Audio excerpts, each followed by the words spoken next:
Got our potassium episode here. We are going to be doing a deep dive into potassium, which is one of my favorite minerals because of how it can positively impact people that are struggling with thyroid health. It's really important for our hormones and then blood sugar. I think that potassium is definitely an undervalued mineral that deserves way more attention. And as always, I'm going to go through the different functions of potassium, how it impacts different aspects of our health. Like I'll talk about thyroid, blood sugar, digestion, all those things. And then at the end, I'm going to do a rapid fire of listener questions. If you want to access the bonus episode for this one, it's a good one. I go through how to improve low potassium on a hair test. That's a really common question I get, is like someone has redone their hair mineral test and their potassium is still low. I'm going to go through all the different areas that you want to consider of what could be keeping that potassium low. I also share potassium-rich food ideas, an example day of how to get 4,700 milligrams, which is the amount that you'd want to have to try to increase levels. And then I'm making a potassium supplement breakdown, which was super interesting to make and taught me a lot about the great absorption of potassium supplements, sometimes to our detriment. So if you want to get all those resources, you can go to patreon.com/hormonehealingrd. And a quick reminder before we get into things, this podcast is for informational purposes only. Please talk with your healthcare provider before you make any nutrition or lifestyle changes. Since we're going to be talking about lots of nutrition and supplement stuff, don't just go making changes. We want to make sure that you're being safe and that they're appropriate for you. Okay. Let's talk about the functions of potassium, and then we'll get into like how our bodies regulate it. So like sodium, we talked about sodium last week. I did mention potassium a lot in that episode, and I'm going to mention sodium a lot in this episode. So if you haven't listened to the other one, the partner episode, please listen to it. I think it'll help you make more sense of this mineral. But potassium, it's an electrolyte just like sodium, but instead of being primarily outside of our cells, which is where sodium hangs out, it's primarily inside of our cells, 98% of it. And it's mostly in our skeletal tissue. I think it's like 98% is found in the skeletal muscle. Yeah. And there's a lot of potassium in our body. There's 1,755 milligrams per kilogram of body weight. So it is one of our most abundant intracellular minerals in the adult human body. And just to give you context on like the concentration inside the cells versus outside, it's 30 times higher inside the cell than outside. And that's why blood work for potassium is not a great measurement. Because like I talked about in that first episode on mineral testing, our blood mineral levels are held inside such a tight range so that, our bodies are going to keep us safe and healthy. And if they start to get out of that range in the blood, it means that, they've been getting out of range for a long time inside our cells, especially a mineral like potassium, since most of it's found inside our cells. So by the time you see something like a low potassium show up on your blood work, you could have seen that on a hair test probably years ahead of time. And potassium is definitely one of the more notoriously difficult minerals to increase from a hair test, but that when we talk about how it's regulated, I think you'll understand why. So what do we use potassium for in the body? It's used for nerve and muscle activity, very important for contraction. That's why a lot of people struggle with muscle cramps when they have low potassium. It's also important for that intracellular fluid balance, which I talked about last week a lot with sodium. Because like a lot of people will get fluid retention when they increase their sodium intake, and it's typically because they don't have enough potassium. So that sodium potassium ratio is very important to keep our intracellular fluid in balance and not outside the cells, which would be fluid retention. We also use potassium to transport nutrients into the cell like glucose and thyroid hormone, and it reduces blood pressure. This is a big topic that I dug into in the sodium episode. So if you want to hear more about this, definitely go listen to that one. But when we increase potassium intake, it means that we have more sodium leaving the body through the urine. So the more sodium retention we have, typically that can impact your blood pressure.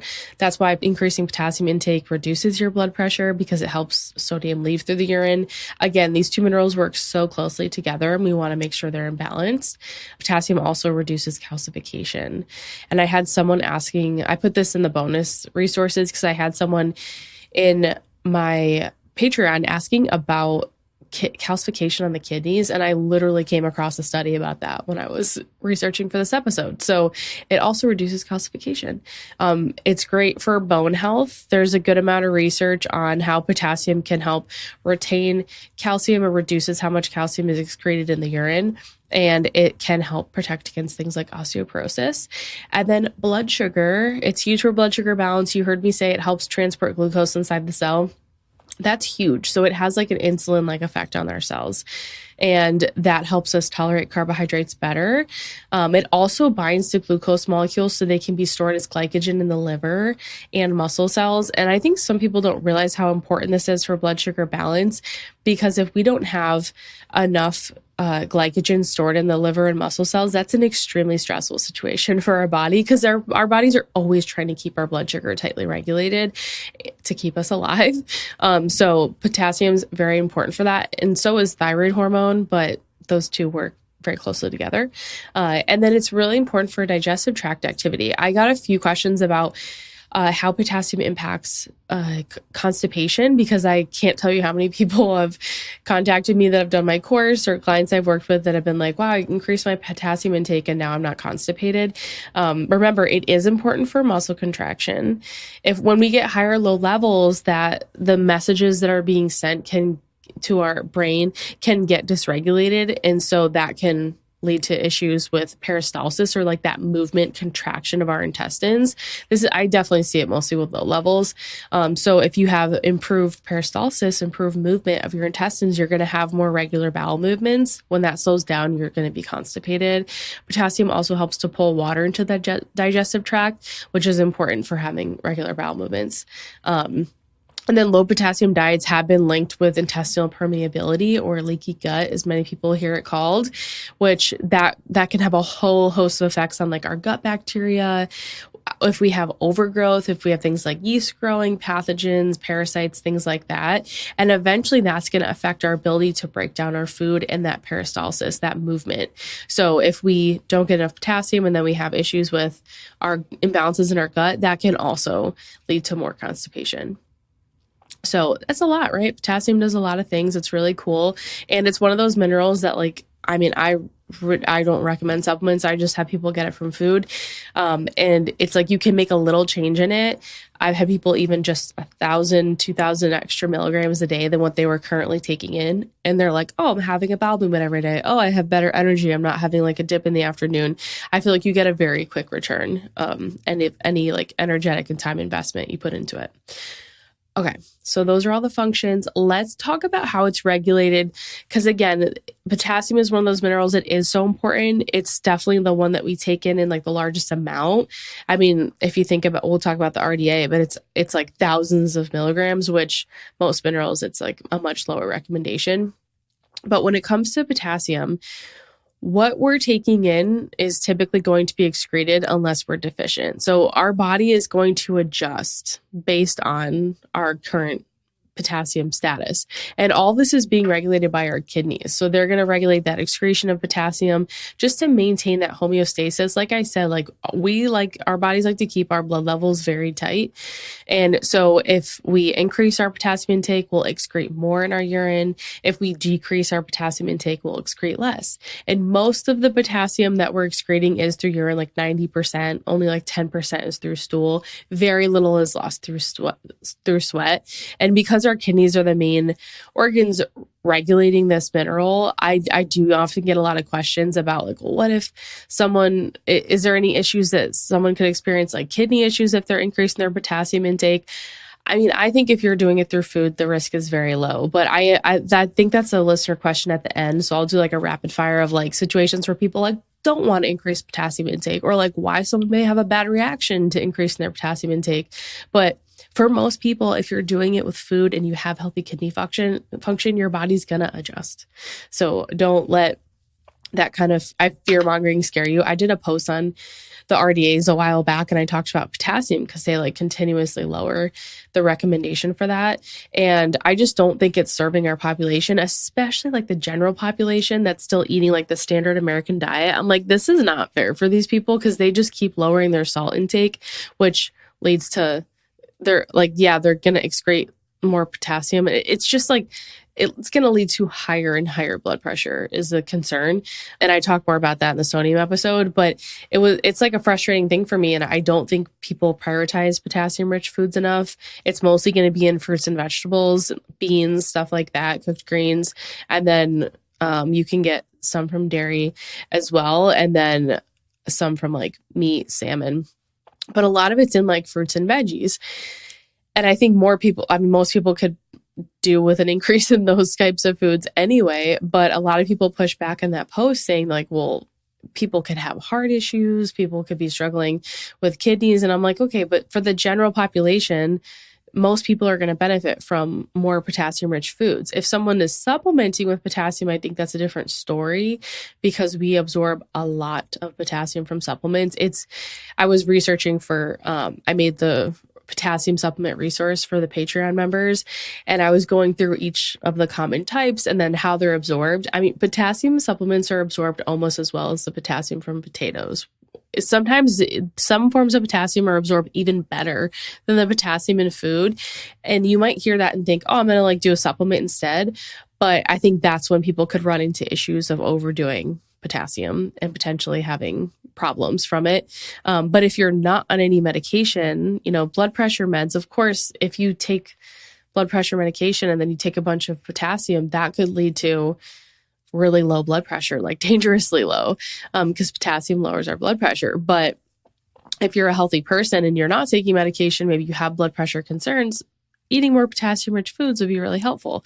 So there's just so much with misinformation out there with sodium and potassium and heart health and all that.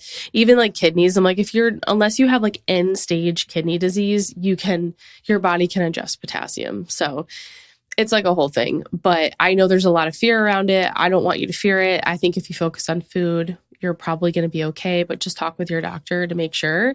But yeah, most of our potassium's inside our skeletal muscle. When it comes to like, we're excreting it in our urine, like that, the main thing that's regulating it is our intake in our kidneys, but other hormones can impact potassium levels like aldosterone.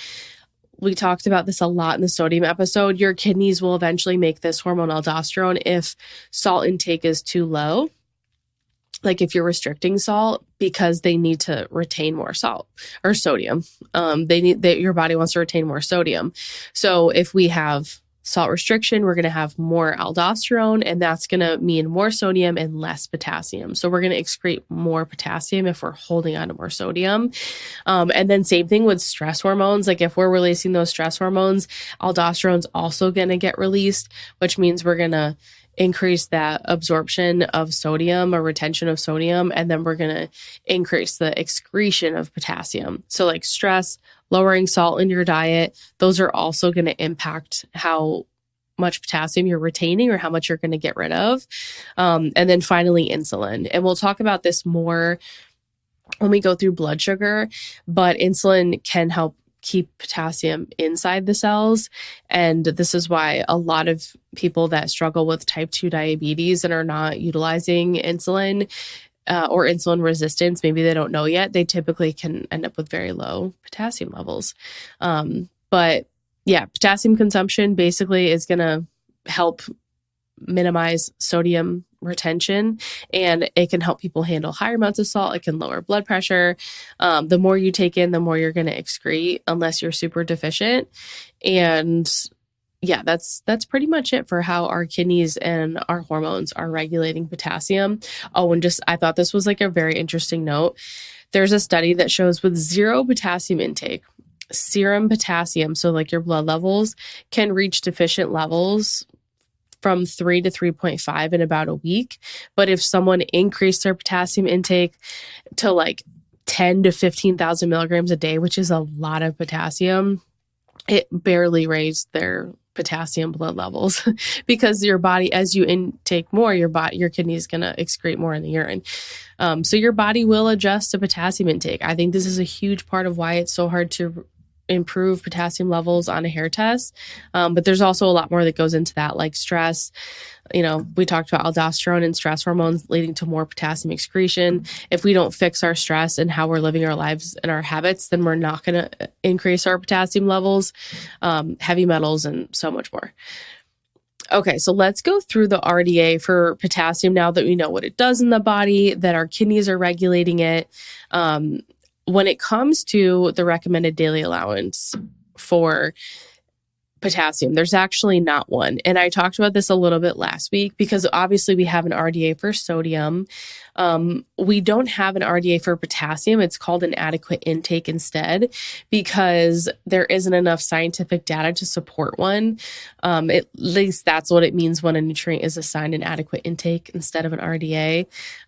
So it's basically going through an average daily level of intake that's sufficient to meet the nutrient requirements of nearly all 97 to 98% healthy individuals. And this is often used for like nutrition plans and stuff like that, like a more clinical setting. But the adequate intake recommendation for potassium for women is 2,600 milligrams for healthy women. It does increase to 2,900 milligrams for pregnant women, and then 2,800 milligrams for lactation. And then for men, it is 3,400 milligrams a day of potassium.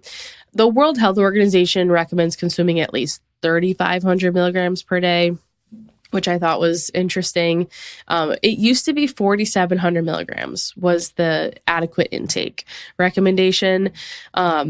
And then they kept lowering it, and now it's down to 2,600 milligrams. And a lot of the reason for this, from what I've read, it seems that it is related to trying to make it more realistic, since I think it's like 98% of the US population doesn't meet the recommended amount of potassium in their diet, which I'm like, not shocking.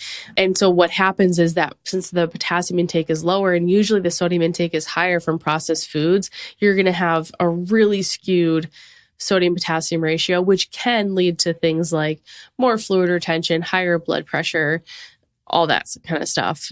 So I do understand where the concern is when it comes to like sodium and blood pressure, but I think a lot of it, the issue is that we're not getting enough potassium in, and now we're not really recommended to take in more. So I'm like, what incentive do people have? And then if we break it, I did have a note on, I thought this was interesting because a lot of people ask me about kids and they're like, how much is recommended for kids? Again, it's still adequate intake. It's not an RDA, but from birth to 6 months, it's 400 milligrams. From 7 to 12 months, it's 860 milligrams. And then from 1 to 2 years, it's 2,000 milligrams. From 4 to 8 years, it's 2,300. And then as they get like 9 and above, it's like 2,300 for women, and then it goes up higher and higher to the 2,600. And for men or boys, it's 2,500, and then it goes up to the 3,000 and the 3,400 milligrams. So used to be 4,700 milligrams, keeps going down. The 4,700 was recommended because that's what research showed it took to increase deficient potassium levels.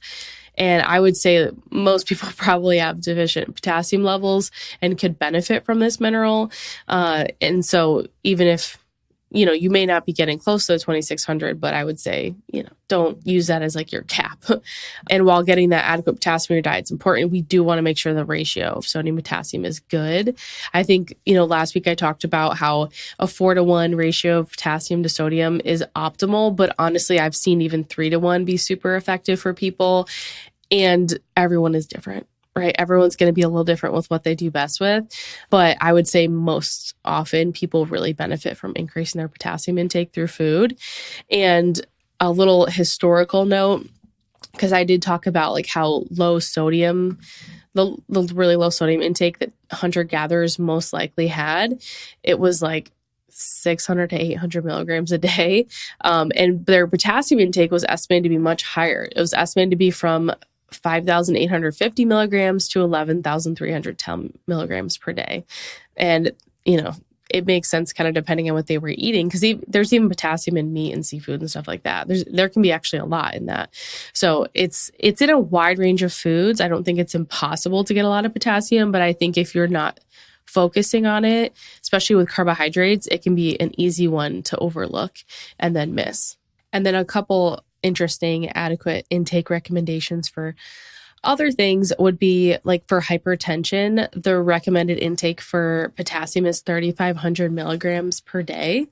And I would just, again, like I'm sure that there's data to support this, but I would say like any increase in potassium that you're currently eating, if you have more, you're likely going to see an improvement. But they especially saw improvements in systolic blood pressure.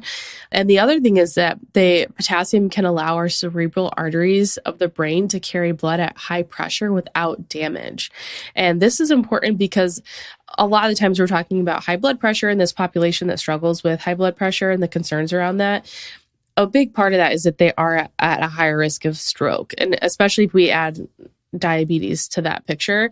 So increasing potassium intake could reduce that risk for stroke, which I thought was really interesting. So the RDA for hypertension, high blood pressure, 3,500 milligrams per day. Again, even if you increase by like 1,000 milligrams, you'll probably see some improvement there.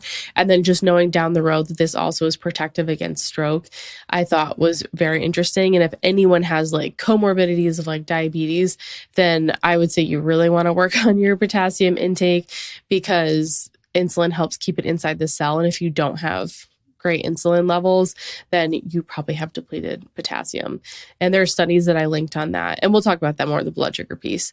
And then just like that final reminder, because I did get some questions even after last week with sodium. Potassium regulates sodium, and sodium can impact our potassium levels. So if we have low potassium intake, we're going to increase how much sodium we're retaining. So low potassium equals high sodium.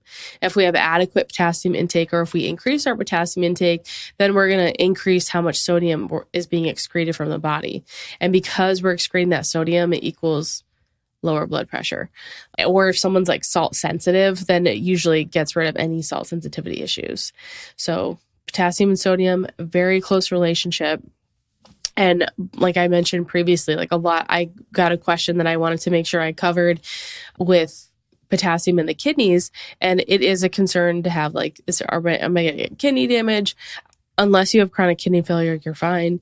But potassium can actually decrease the risk of kidney stones. And I wanted to mention that because that is a concern a lot of people have. And there's a lot of potassium-rich foods that are higher in oxalates, and people always gave me crap about that on Instagram. I'm like, just cook the foods and they'll have less oxalates, or don't worry about oxalates. Can't wait to see the YouTube comments after saying that. But if we increase potassium-rich food intake, it decreases our risk of kidney stones. And there's certain types of potassium supplements that doctors will even use to reduce kidney stones. So it's just one of those tricky things. It's like, there's so many benefits with the potassium and the kidneys and blood pressure, but also like if you're taking medication or have a specific health history, then like you need to be careful with your intake. But again, just focus on food and I think we'll be okay. So potassium and blood sugar, it's going to affect our blood sugar in three main ways. One, potassium helps get glucose inside the cells. And remember, it helps kind of store it, but it also helps support optimal blood sugar levels. So it has an insulin-like effect. We want glucose to go inside the cell. We don't want it to just hang out in our system, because then it's going to lead to more and more insulin being released, and eventually it can cause insulin resistance. And then, high blood sugar is not good for us. It can damage our organs. So potassium is awesome because it helps shuttle that glucose inside the cell.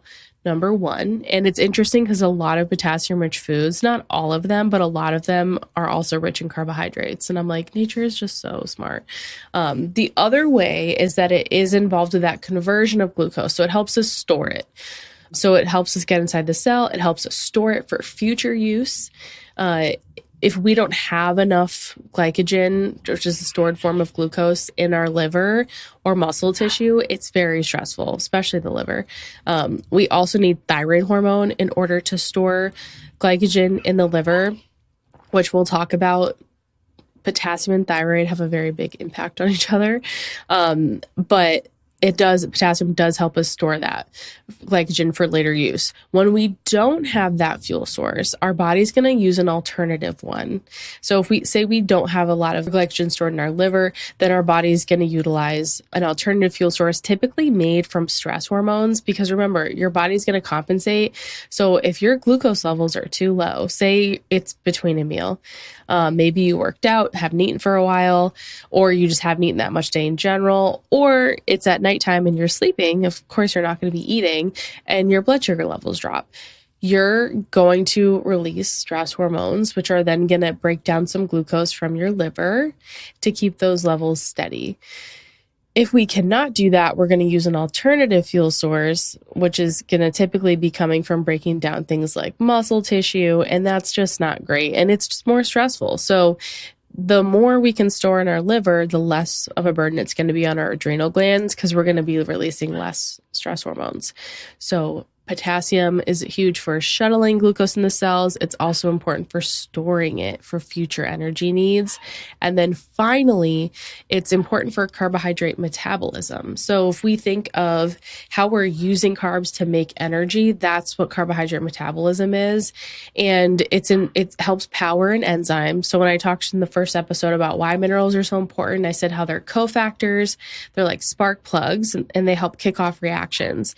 This is how they're doing it. Potassium helps this specific enzyme called pyruvate kinase.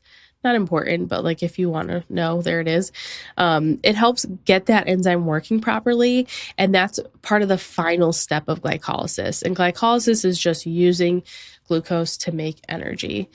So that can help your metabolism run, all the different organ systems in the body, keep things going.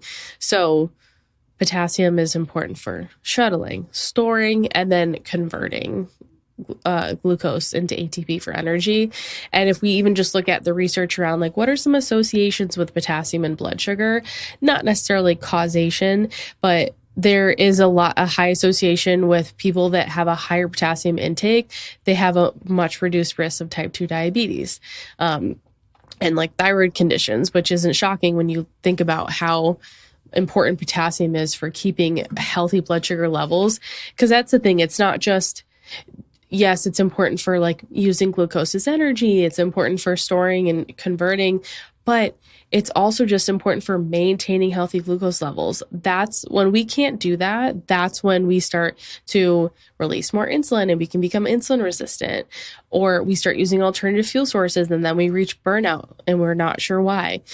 So it's so important for just keeping things functioning optimally so that you can feel good and live in a way where you're not struggling with a lot of symptoms.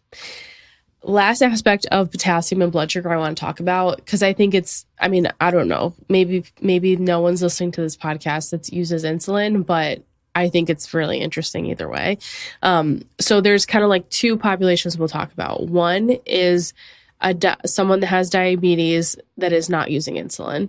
And then the other take we're going to look at is someone that is using insulin that has diabetes. So if we think about it, number one, like insulin resistance lowers how much potassium you absorb. We see that very clearly in the research. And then people with less potassium release less insulin. So it's like this vicious cycle, right? So, but that's for someone that's not using insulin.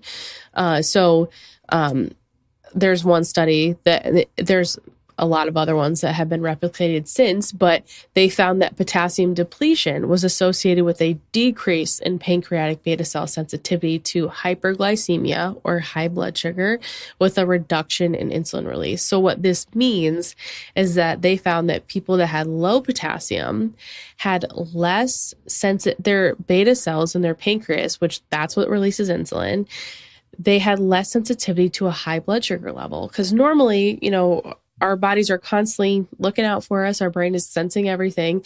If our brain senses high blood sugar levels, then your pancreas is going to be notified, hey, those beta cells need to release insulin. If we're not as sensitive to that high blood sugar level because of these low potassium levels, then we're going to be making less insulin.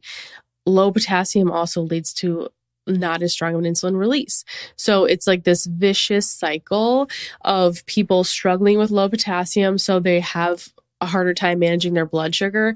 And then that mismanagement of blood sugar leads to more difficulty having adequate potassium levels. So, it kind of goes and goes and goes. But what it was interesting when I was reading the studies, they're like, for people that aren't using insulin, it's just so important to have adequate potassium intake. And we'll talk about insulin in a second. I think it's important for both populations, but especially for those that are not using insulin, I feel like they could probably restore depending on, nutrition, lifestyle, health history, restore a lot of that function and improve their insulin if they were increasing their potassium intake through food. And then when it comes to insulin, for the population that uses insulin, it's a little different. So because they're using insulin, that insulin can actually help. It basically improves how our sodium potassium pump works. So if you remember from the last episode, we talked a lot about the sodium potassium pump. So it's this pump on all of our cells, and it pumps sodium outside of the cell. Because remember, that's our extracellular mineral electrolyte. And then it pumps sodium ions inside the cell, because that's our intracellular electrolyte. So insulin helps make this pump more effective, and it makes it so that we're getting more and more potassium inside the cells, but that's lowering our blood level. So people that utilize insulin can experience low potassium levels in the blood or hypokalemia because it's increasing how much potassium is getting stored inside our tissues. And if we have low levels in the blood, then that could cause other problems. So it's still important to, like hyperglycemia, because remember, the potassium gets the insulin inside the cell. So it's still important for both populations to take in potassium-rich foods, but I would be much more cautious of potassium levels of someone that was using insulin, since it is just going to keep storing potassium. But just very interesting. This population also typically struggles with blood pressure, and it makes me wonder, because they're storing more insulin and releasing more sodium into the blood, is that part of why? Or storing more potassium and releasing more sodium into blood, is that why? Because that sodium retention could increase their blood pressure. It's just interesting. What would happen if they increased their potassium intake? Would their blood pressure decrease? Who knows? But just something to consider for those that have blood sugar concerns. Maybe you use insulin, maybe you don't, and how effective potassium can be for that. Okay, potassium and thyroid health. Talked about that sodium potassium pump, right? Thyroid hormone, active thyroid hormone, so T3, is really important for helping that pump function well. But say for some reason the pump function is reduced, then we're going to have less transport of that thyroid hormone. So we need enough thyroid hormone for the pump to work well, the sodium potassium pump, and we need enough sodium and potassium to support the transport of thyroid hormone. So, and sodium's also important in general. I talked about last week. We use the sodium iodide symporter, which transports iodine, which makes thyroid hormone. So we need sodium to make thyroid hormone for sure. But as far as like transporting it around the body, we need both sodium and potassium. And then again, because potassium helps shuttle things into the cells, it will also shuttle thyroid hormone. But active T3 is really important for these sodium potassium pumps. This is a big reason why people will have a hard time increasing sodium and potassium levels if they have hypothyroidism. Hypothyroidism is very widely associated with lack of electrolytes, like electrolyte imbalances is what they're typically calling it in the research. And it's typically because of the effect that it has on the pump. So, and what that makes me ask is, how is your stress? Are you eating enough? How's your blood sugar balance?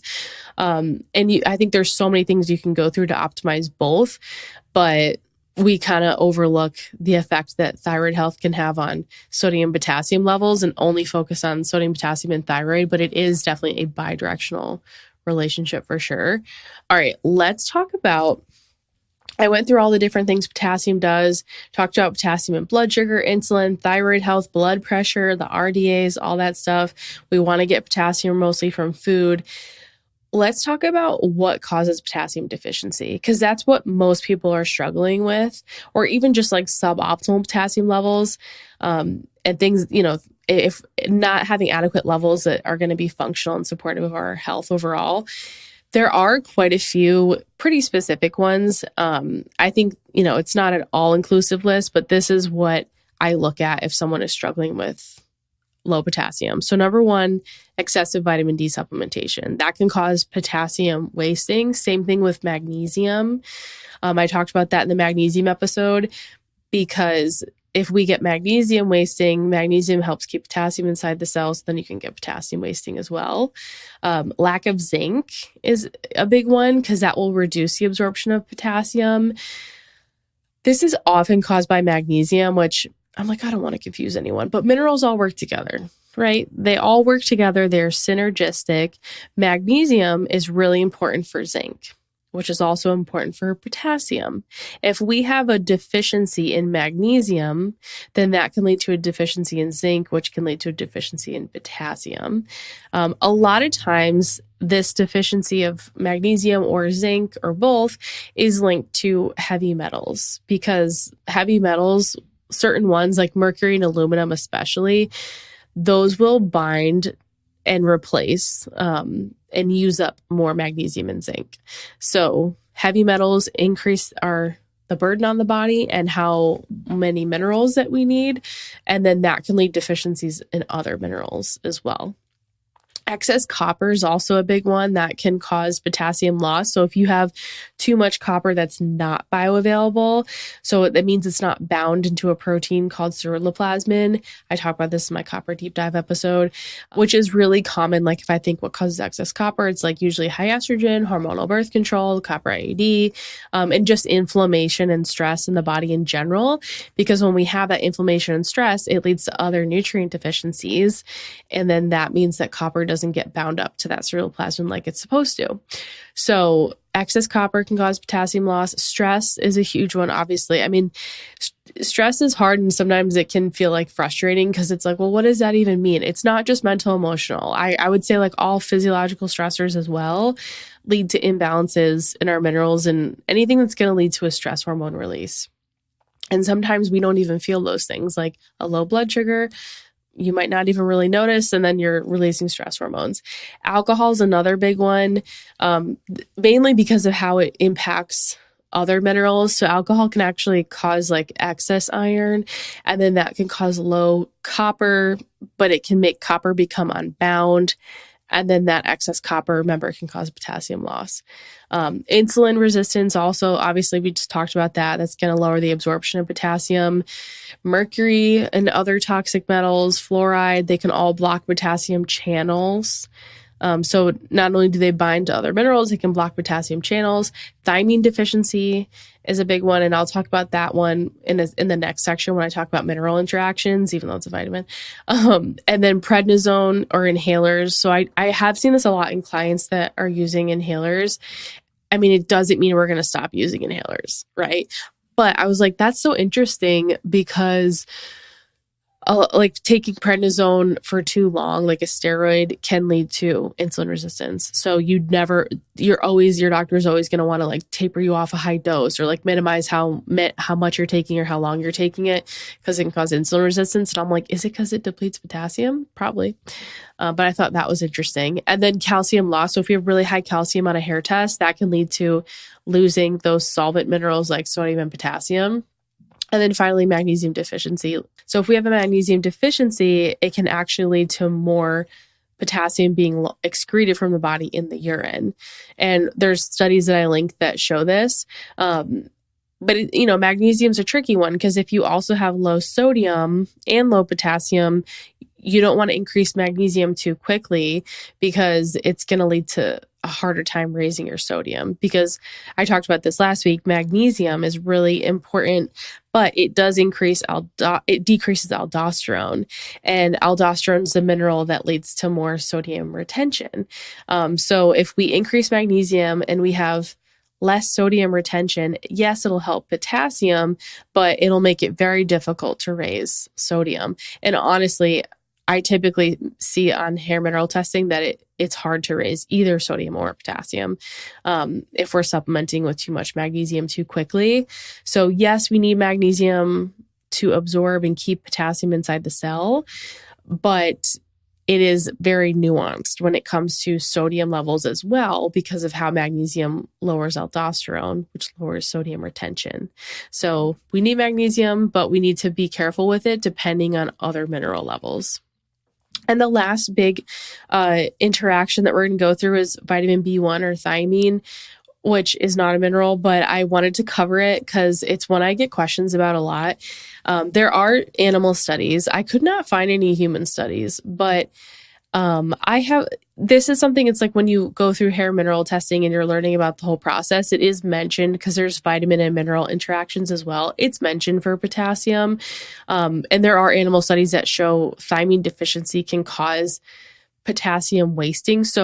And it's intracellular. So you see intracellular potassium being excreted into the urine, and then you eventually get low levels of intracellular potassium. So not just blood levels. A lot of the studies we're looking at are hypokalemia, like low levels of potassium in the blood, but thiamine can actually lead to low levels of potassium inside our cells. And it does this because of how thiamine deficiency increases sodium retention. So if you have low thiamine, low B1, you get more sodium retention, which means more potassium loss. And animal studies have shown that giving an IV dose of thiamine helps to restore electrolyte balance between sodium and potassium being intracellularly. So I thought that was really interesting. I don't necessarily use a lot of thiamine in practice. It really depends on like that person's health history. If someone has a history of like abusing alcohol or having like an increase, I think a lot of people go through seasons of their life where they increase alcohol, maybe drink it more often, or have like any other health, digestion's big if they have like poor stomach acid levels. Sometimes I will utilize B vitamins that are not necessarily like from a food source. They're more like synthetic. But I haven't necessarily seen that like improve potassium on a hair test. And some of the reason for that could be that B vitamins increase our metabolism. And if we do not have the energy to back that up because our minerals are low, we're in that like end stage of stress and our body like doesn't have the resources, then I don't necessarily think it would up your intracellular potassium. I think it's good to know, and I think it could be something to consider for certain people. But I wouldn't say that that's like a clinical pearl that I think works for everyone. Okay. That is everything. I'm just going to go through the Instagram questions now. There are quite a bit. I'm going to try to go through these quickly, but hope you like nerding out about potassium. Okay. So what is the best way to supplement potassium if not getting enough from food? Honestly, I just don't really like potassium supplements. It's really hard to find ones that don't cause loose stools, which if you have diarrhea from potassium supplement, you're losing more potassium, right? So I don't use them with clients. I have people either increase coconut water or they add interleaf aloe vera juice. Those are both very high sources of potassium, and then just focus on potassium rich foods. Like you can get a lot of potassium from food. You can easily get 5,000 milligrams a day if you know which foods have high potassium. And I have a breakdown of how to get that much. It's like a minimum of 4,700, but if you added up all the potassium from the day, it's closer to like 5,500 milligrams. That's for people inside Patreon. But yeah, I would still focus on food. And because I would say like, why can't you get enough from food? Do you have like food sensitivities? Then you might want to look at supporting digestion. But I feel like if you know what foods are high, it's not hard. Okay, is it possible to only be low in potassium? I'm craving all potassium-rich foods. I would say typically no, only because minerals all interact with each other. But I do think that potassium is probably the best mineral to start focusing on first for pretty much anyone. So I would say follow those cravings and start supporting your potassium levels. Does liquid retention or fluid retention, I think they mean, come from an imbalance in sodium and potassium? Yes. So like I talked about this briefly, but I'll say it one more time because I feel like people ask me this over and over and over. Adequate potassium helps keep sodium in fluid in balance. So if our intake of potassium drops, or if we start increasing our salt intake too high to balance out that potassium, then water is going to build up in our blood, creates more pressure on the walls of our blood vessels. This can cause high blood pressure, but it can also lead to displacing that potassium from our cells and sodium, and then water fluid comes out of the cell. It goes into the blood because it wants to be where sodium is to even it out because it doesn't want that to be too high. And then we get fluid retention because it's like fluids moving where it shouldn't be. But yes, it does cause fluid retention. How do heavy metals impact potassium levels? I'm going to get it. This is like a whole episode. So I am going to get into this in the bonus episode in the case study of what can cause low potassium on a hair test, like recurring over time. But it's mostly of how they impact other minerals.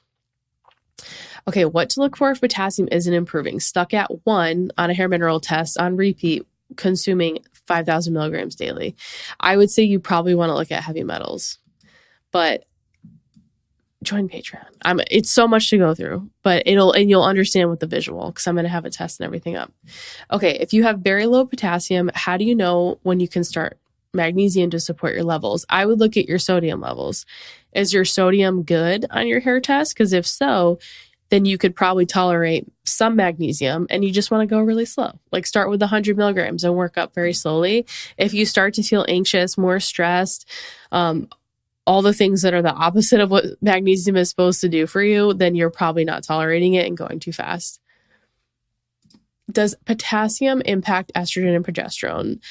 So I would say yes, like indirectly, because it impacts our thyroid, our blood sugar, insulin, carbohydrate metabolism. All those things are going to impact our sex hormones. They'll just be like the last things to change. And you do need enough T3 in order to ovulate and make a healthy amount of progesterone. So I would say yes, indirectly. And then our hormones do impact potassium levels. If we have excess estrogen, then we're going to have more aldosterone released, which means you're going to retain more sodium and have more potassium loss, which is why high estrogen can lead to fluid retention. Okay, hot, swollen feet and clothing leaving heavy indents. Should I look for low potassium? I would just start experimenting with higher potassium foods and see if it helps. Okay, what nutrients need to be taken with potassium if chronically depleted? It's not that you need like cofactors for potassium, like things that have to be taken with it in order for it to be used. But I would look at like the ones we talked about above, like zinc, magnesium, thiamine, but I would test. I would not just supplement with those. You want to see like, do you have high heavy metals in your hair test? Do you need to work on like excreting those a little bit more? It's hard because if potassium's low, not only potassium's going to be low. Okay, risk or benefits of whole food versus cream of tartar or other supplement forms. So cream of tartar is just potassium bicarbonate. Whole foods are not going to cause health issues for most people unless you're in like end-stage kidney disease.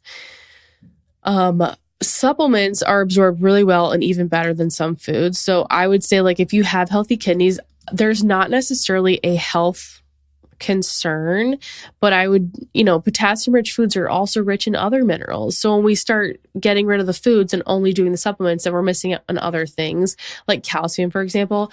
A lot of potassium rich foods are also rich in calcium. And so it's like, if you do a potassium supplement, then it's like, how are we going to get enough calcium? So just focus on food. Okay. Chronic loose stools and potassium, how to supplement without making it worse. A lot of the different types lead to loose stools. I would really try to focus on food. I would say, why are you taking a potassium supplement? Number one. And then the two that are less likely to cause loose stools are a liquid potassium chloride, not the capsules, the liquid, and then potassium gluconate. But, if I would try food first and then see if you can get enough there. Because again, if you're having loose stools, you're just going to lose more and more potassium. Okay, why does lack of potassium cause cramps? So because calcium helps with like relaying signals from your brain to the muscles to stimulate contractions, you can also end up having contractions too much or not having that release because the potassium levels aren't adequate to relay those signals properly. So you can end up with cramps. How to know when potassium is too high. I have 2 friends this happened to, and it was scary. I would say test. And like, what were they taking supplements would be my first guess. And I think that's the issue when we hear, and this is why when I talk about minerals, I'm like, it's not about supplements, it's about food and it's about your stress, because stress is what pushes our minerals out of balance.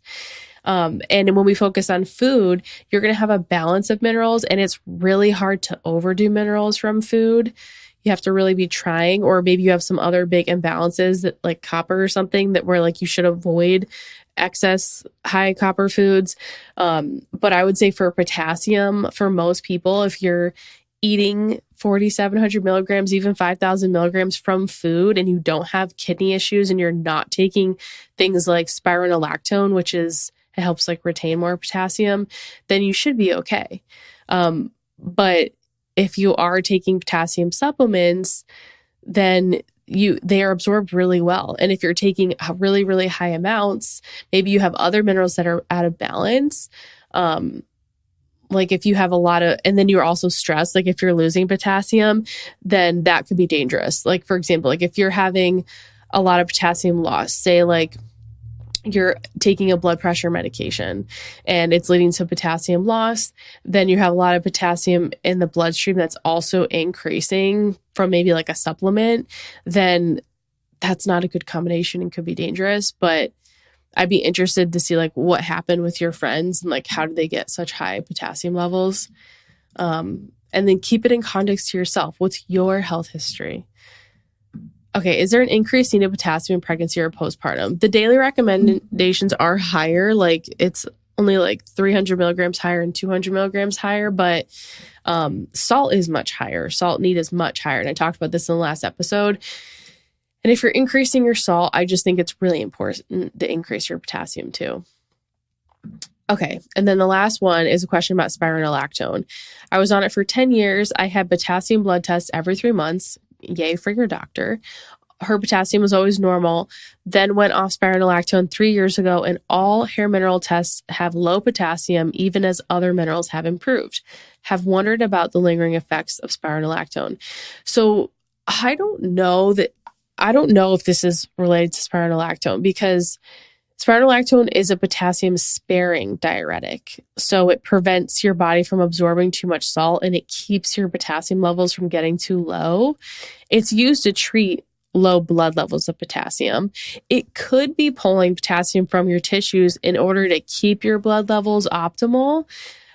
It also could have depleted sodium levels, which eventually can deplete magnesium and potassium. So I would say give yourself a little more time, which I know can be frustrating because it sounds like even as other minerals have improved, you haven't seen that change in potassium. But since you were on that medication, which impacts other minerals, it could just take much longer for your body to have a true increase in that tissue potassium.